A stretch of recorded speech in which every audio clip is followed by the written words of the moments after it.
Ah, l'Angleterre. Par où commencer? Il y a d'abord les clichés.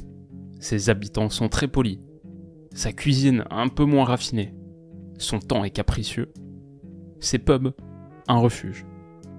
Mais comme souvent, il y a moins de sagesse ici que de taquinerie. Oui, on aime beaucoup railler ses amis. Peut-être car au fond, on les admire. De Shakespeare à Tolkien, des sœurs Brontë à Orwell et mille autres, la puissance créative anglaise est une merveille. De haut mur, dernier rempart, et pourtant déterminé, son courage est gravé à jamais. Et depuis toujours, pour longtemps, qu'il le veuille ou non, la grande histoire de notre continent passe ici. Celle du football, aussi. Et cette nation qui si souvent se donne les moyens de ses ambitions, en nourrit une depuis longtemps. Pour l'Angleterre, il est l'heure de gagner. Et d'écrire l'histoire. Au présent.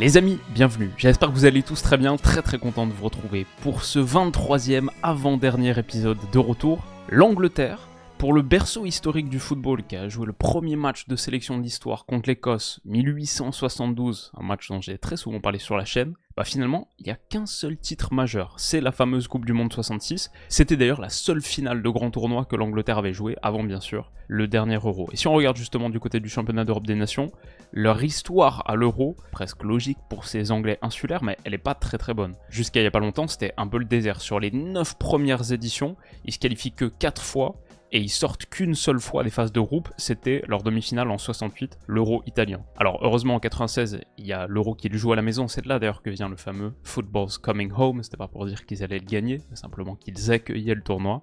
Bref, en tout cas c'est mieux à ce moment-là quand ils battent notamment les Pays-Bas en groupe 4-1 à Wembley, l'Espagne en quart au tir au but, mais ils tombent finalement contre l'Allemagne en demi. Shearer avait ouvert le score à la 3e minute, réception d'un corner, Kunst égalise un quart d'heure plus tard, et ça reste à un partout. Prolongation, 2 ratés indescriptibles, d'abord celui-ci de Darren Anderton, et quelques secondes plus tard, celui-ci de Paul Gascoigne. C'est un miracle pour les Allemands, qui arrachent les tirs au but, où tous les joueurs marquent, sauf Gareth Southgate. Et l'aventure des autres s'arrête au pied de la finale. Et donc leur meilleure performance à l'Euro, c'est la dernière compétition, où ils vont jusqu'en finale, ils battent l'Allemagne à Wembley, grâce à Sterling et Kane. Ça c'est une victoire qui ressemble à un signe quand même, face à leur bête noire historique. Derrière en quart, ils explosent l'Ukraine 4-0, puis battent la surprise du tournoi, le Danemark, en demi, avant d'accéder donc, comme on a dit, seulement la 2e finale de leur histoire, et donc ce sera une 2e à Wembley aussi. Ils avaient gagné celle de 66, mais bien sûr ils perdront celle-ci au tir au but contre l'Italie, un moment qui aurait pu être traumatique, que l'élimination contre les Bleus en quart de Coupe du Monde 2022 forcément a pas soigné,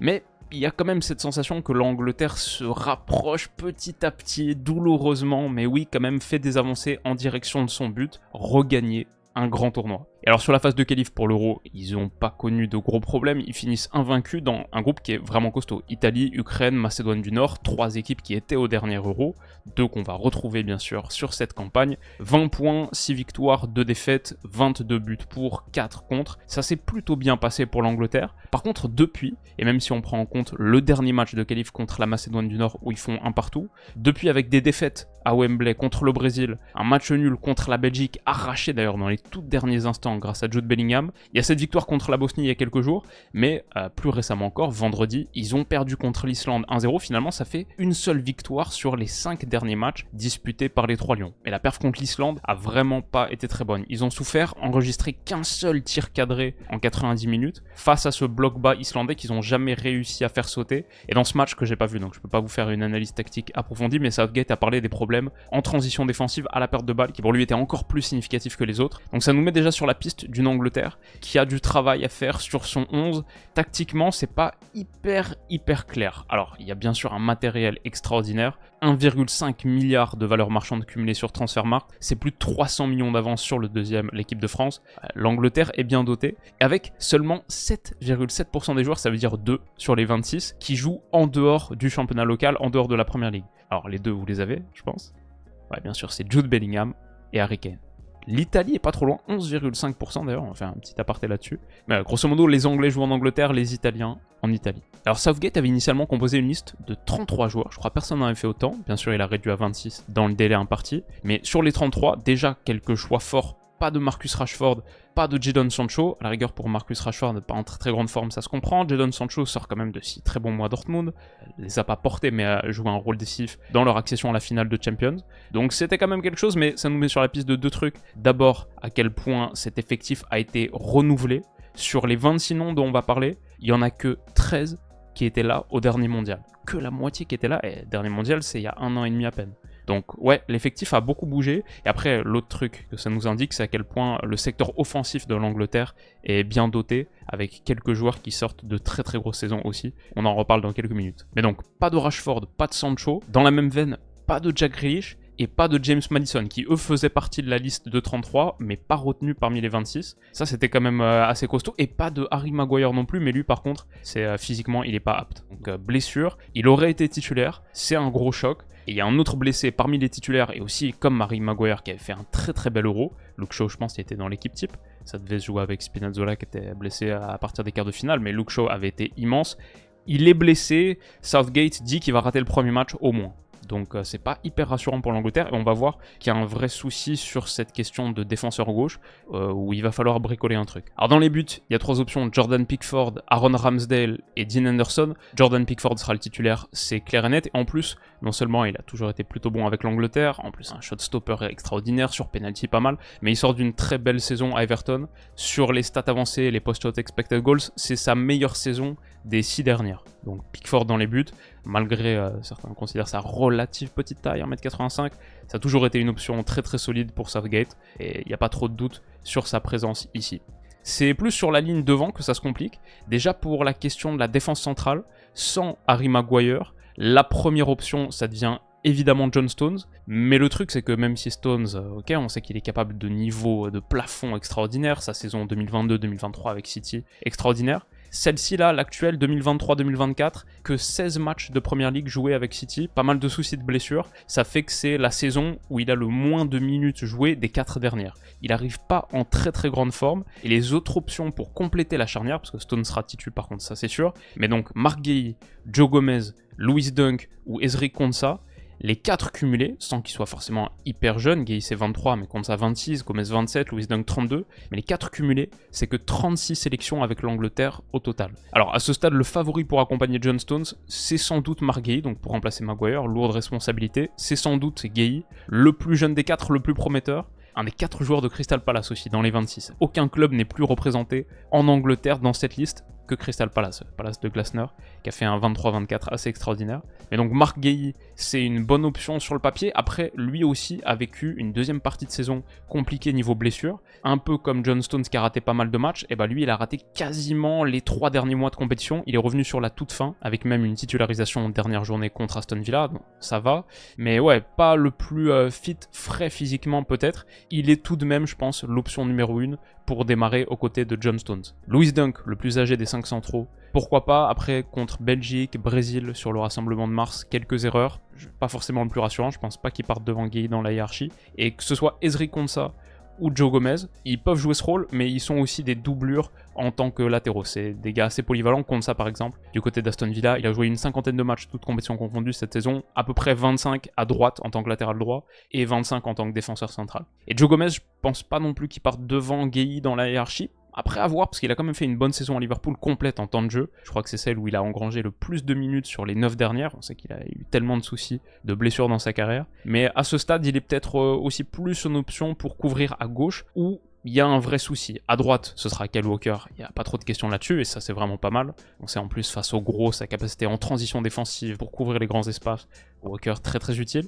Il sera devant Trent Alexander-Arnold, qui par contre a de vraies chances de jouer au milieu de terrain. On en reparle dans quelques minutes. Alors historiquement, l'Angleterre a tellement de profondeur sur le poste de latéral droit, il y a aussi Kieran Trippier, mais très très peu de backup pour Luke Shaw à gauche, Chilwell aussi est blessé par exemple. Donc, il y a des chances que Trippier démarre en tant que titulaire latéral gauche. Ça pourrait être Joe Gomez aussi, mais je pense à ce stade le plus probable, c'est Trippier.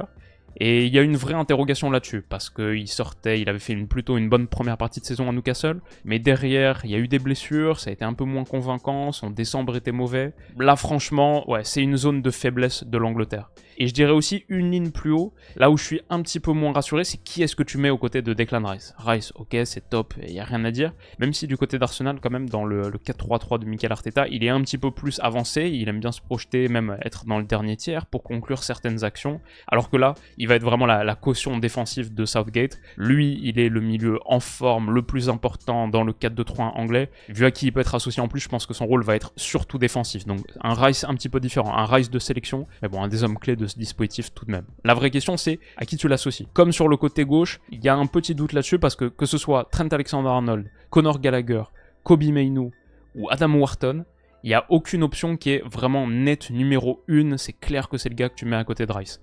À ce stade, peut-être le plus probable, c'est Trent. Conor Gallagher a sorti une bonne saison à Chelsea, fait partie des joueurs à Chelsea, en gros avec Cole Palmer. Et les deux qui se sont le plus distingués, je trouve, en tout cas parmi les Anglais, c'est clair, c'est les deux joueurs de Chelsea qui sont dans cette liste. Voilà, il sait un peu tout faire, il a joué 37 rencontres de PL, 5 buts, 7 passes D, peut se projeter dans le dernier tiers, de l'activité défensive. À Palace, c'était presque plus un 10. Mais à Chelsea, ouais, il fait un petit peu de tout, il a même porté le brassard un peu sur la fin. Mais voilà, en Angleterre, 13 sélections, il a jamais joué un rôle absolument primordial. Donc il y a une petite interrogation là. Kobbie Mainoo, j'adore, extraordinaire, c'est le seul teenager de la liste de Southgate. 19 ans, il a été monstrueux à United cette saison, c'est vraiment révélé, et un des joueurs à suivre de l'Euro. Il est passé début de saison, il était là le 20 juin 2023, et je l'avais mis dans ma draft des pauvres à l'époque avec Stan, il était coté à 800 000 €, aujourd'hui 50 millions. Kobbie Mainoo, c'est peut-être la belle histoire du côté de United. Et ce qu'il est capable d'apporter, Southgate dit, il n'y a aucun profil de son type en Angleterre. Un milieu central avec autant de finesse technique, la vision du jeu, les passes progressives, les dribbles.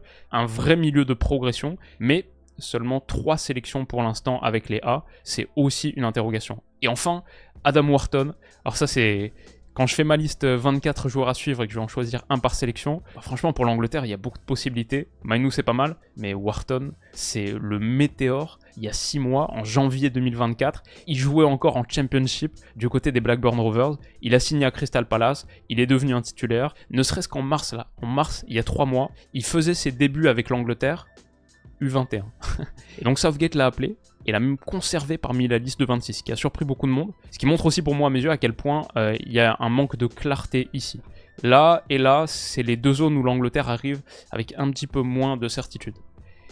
Par contre, ok, là où ça devient sérieux, et je pense la raison pour laquelle l'Angleterre est considérée comme étant la favorite du tournoi, bon les gars c'est clair et net, il n'y a aucune sélection qui a le potentiel offensif des Anglais. On commence avec Jude Bellingham en 10, dans le 4-2-3-1. Ok, pas mal, vainqueur de Champions League, candidat Ballon d'Or, grosse saison au Real Madrid, élu joueur de l'année en Liga. À droite, c'est Bukayo Saka, qui a fini la saison à Arsenal avec 20 buts, 14 passes D, toutes compétitions confondues, 16-9 ne serait-ce qu'en Première Ligue, plus 4-4 en Ligue des Champions, évalué à 140 millions, déjà 33 caps pour lui à 22 ans. Bien sûr, a raté son penalty en finale de l'Euro, a joué un rôle absolument vital, clé dans cette compétition. Bellingham, Saka, c'est pas mal. Et quand t'ajoutes Phil Foden et Harry Kane, Phil Foden qui cette saison, toute compétition confondue à City, je crois que c'est 40 contributions décisives, je vais dire 26 buts, 14 passes D ou 24-16, un truc comme ça. La meilleure saison de sa carrière, je pense. 6 buts de l'extérieur de la surface en Premier League, il s'est découvert un sniper à la place du pied, absolument monstrueux. La seule question c'est son positionnement. Pour moi, là, c'est pas sa meilleure place. D'ailleurs, on a vu, c'était contre l'Islande, là, ce match amical, on a vu qu'en l'absence de Bellingham qui était reposé, mis sur le banc, il était titularisé dans l'axe. Donc ça, ce serait sans doute sa meilleure position. On l'a vu avec l'absence de Kevin De Bruyne, par exemple, du côté de City, quand il pouvait être vraiment entre les lignes, un petit peu demi-espace, là, dans cette position, encore plus celle-ci. C'était sa meilleure place. Donc ouais, cette Angleterre qui manque de joueurs pied gauche sur son secteur défensif, on a presque trop sur le secteur offensif. C'est le seul petit doute que j'ai sur ce quatuor. Mais Kane qui était monstrueux aussi avec le Bayern, qui est Harry Kane, un des meilleurs joueurs du monde. Saka, Bellingham, Foden, Kane, pas mal. Et en plus, quand en sortie de banc, tu peux faire entrer Cole Palmer, qui a été élu meilleur jeune joueur de Premier League, qui était mon MIP de la saison, Most Improved Player, qui est juste monstrueux. Et en plus, en sortie de banc, Anthony Gordon, Eberechi Eze et Jarrod Bowen. Sur le papier, peut-être pas les noms les plus clinquants, mais ils arrivent avec 38 buts cumulés en première ligue, à eux 3, et tous les 3 ont fait de très très grosses saisons. Anthony Gordon, c'est sans doute le meilleur joueur de la saison de Newcastle, il était monstrueux, 11 buts, 10 passes en PL. Eberici Eze du côté de Crystal Palace, extraordinaire, et Jarrod Bowen, pour ceux qui suivent la PL, 16 buts, 6 passes, grosse saison. Southgate l'adore, ce sera une des premières options en sortie de banc, parce que non seulement il y a sa qualité de projection pour faire mal, il est tellement direct, vertical. Ok, petite question par rapport si l'Angleterre souffre face à un bloc bas, arrive pas à casser le verrou, c'est peut-être pas la meilleure option sur ce qu'il fait avec ballon. Par contre, sans, c'est un joueur de pression monstrueux. Ne ménage pas ses efforts, très anglais en ce sens-là. Ouais, je vois vraiment 4 très très bonnes options pour compléter cette ligne de 3. Et après, en substitut d'Harry Kane potentiel, après je le vois jouer les 120 minutes et toutes les minutes de la compétition, mais si jamais il faut passer à une attaque à 2, c'est Ollie Watkins et Ivan Toney. Ollie Watkins est sans doute le deuxième dans la hiérarchie, il a joué 4 fois plus en sélection que Toney, 12 caps contre 3 pour l'ami Ivan, 19 buts, 13 passes D cette saison en première ligue du côté d'Aston Villa. Il a été monstrueux, c'est le meilleur passeur du championnat, en étant aussi top 5 des buteurs. Grosse saison pour Watkins, et ça complète un effectif qui est, franchement, sur le secteur offensif, c'est monstrueux. Personne n'est aussi fort que l'Angleterre. Alors peut-être si je devais ajouter 2 petits doutes en plus. Ok, on a vu contre l'Islande, face au bloc bas, c'est toujours compliqué en foot de sélection, je pense que les blocs bas sont encore plus forts en foot de sélection quand les équipes, malgré leur énorme potentiel offensif, manquent de repères ensemble, de complémentarité, dans la lecture d'appel, la capacité à faire des différences ensemble dans les petits espaces. Mais cette Angleterre manque peut-être. Si je devais ajouter un joueur, si je devais naturaliser un joueur du foot mondial et ajouter à cette équipe, ce serait peut-être un Martin Odegaard. Un gars qui, comme contre Porto par exemple, on a vu en Champions League, la passe pour Trossard, est capable de triturer, déstructurer un bloc bas et de trouver la passe qui fait mal. Peut-être qu'en l'absence de Maddison, il manque un 10 très axial, créatif, qui peut faire ce genre de différence. Et Maddison, c'est pour moi assez logique qu'il soit pas appelé, parce que malgré son très gros début de saison, ça a beaucoup moins bien fini. Mais ouais, peut-être ça c'est le petit joueur qui manque, parce que l'Angleterre va souvent se retrouver dans cette configuration tactique, ne serait-ce qu'en phase de groupe, Serbie, Danemark, Slovénie. Attention, le groupe, plus on le regarde, et en plus avec la Serbie qui est en train de faire des matchs de prépa intéressants, plus on le regarde, plus il peut commencer à devenir un petit peu dangereux. Je dois dire, si je dois forcément parier, je mets quand même l'Angleterre à 7 points minimum, et 9 c'est vraiment une possibilité aussi. Mais ouais, les 3 équipes sont assez intéressantes. Bien sûr, vous avez des vidéos sur les 3. J'ai vu que la Slovénie d'ailleurs a rappelé Ilicic, ça on l'avait pas du tout prévu, super intéressant. On en reparle sans doute dans la liste des joueurs à suivre, ma vidéo qui sort dans quelques jours. Mais ouais, l'Angleterre, voilà, on a dit, c'est le contingent de joueurs le mieux valorisé sur Transfermarkt, 1,5 milliard. C'est donc aussi assez logiquement le favori des bookmakers. Pas de tant que ça, leur cote a légèrement grimpé, elle est passée de 4 à 4,5. La France est deuxième avec 5, l'Allemagne avec 6, Espagne, Portugal, 8 les deux, Italie, Belgique, Pays-Bas, loin derrière, 17, 20, 20, et même la Croatie est là à 40. L'Angleterre, 4,50, ça doit être leur tournoi. Et il y a quand même cette petite sensation d'une montée en puissance. Je pense que l'effectif, malgré les inquiétudes derrière, est tellement costaud devant. Et même contre la France, Coupe du Monde, ok, ils sont sortis en quart de finale, ce qui ressemble à une régression par rapport à la finale de l'Euro, etc. Honnêtement, contre la France, je trouve, c'est ce que je disais déjà à l'époque, je trouve on s'en sort pas mal. Le penalty raté de Kane, des gros moments de souffrance, notamment en seconde période. Donc ouais, l'Angleterre, petit à petit, se rapproche de son but. Il peut y avoir qu'un seul vainqueur, et pour ces Anglais qui ont fait une finale d'Euro il y a 3 ans en perdant au tir au but, bah finalement pour eux maintenant, seule la victoire sera un tournoi réussi. Donc ça veut dire aussi pression maximale. C'est une position assez spéciale dans laquelle être, je trouve, pour ces Anglais. Il n'y a peut-être aucune nation, à part peut-être l'Allemagne à la maison, vu ces derniers tournois, qui a autant de pression. Mais bon, c'est la pression du favori à assumer.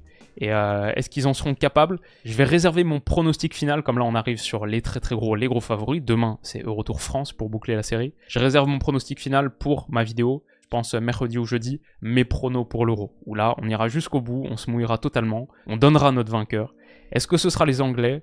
Rendez-vous mercredi pour ça, mais ouais, j'espère que ce petit tour d'horizon vous aura plu. Qu'est-ce que vous pensez des 3 Lions? Est-ce qu'ils sont capables de le faire? Dites-moi tout ça en commentaire. Et rendez-vous demain pour The Big One, le dernier Eurotour France. J'aurais la petite larme si ça n'avait pas été autant de taf depuis 2 mois. Je vais pas mentir, je suis content qu'on en arrive au bout. Et en plus, dans quelques jours, c'est l'Euro. Depuis 3 jours, là, j'ai un smile énorme, incompressible. Ça va être trop cool. Merci d'être là, les gars. Franchement, on passe de bons moments. On passe de bons moments ensemble. Et c'est pas fini, ça commence finalement, à peine. Donc rendez-vous très vite. Passez une excellente semaine qui elle aussi démarre, et on se dit à bientôt, à demain, bisous.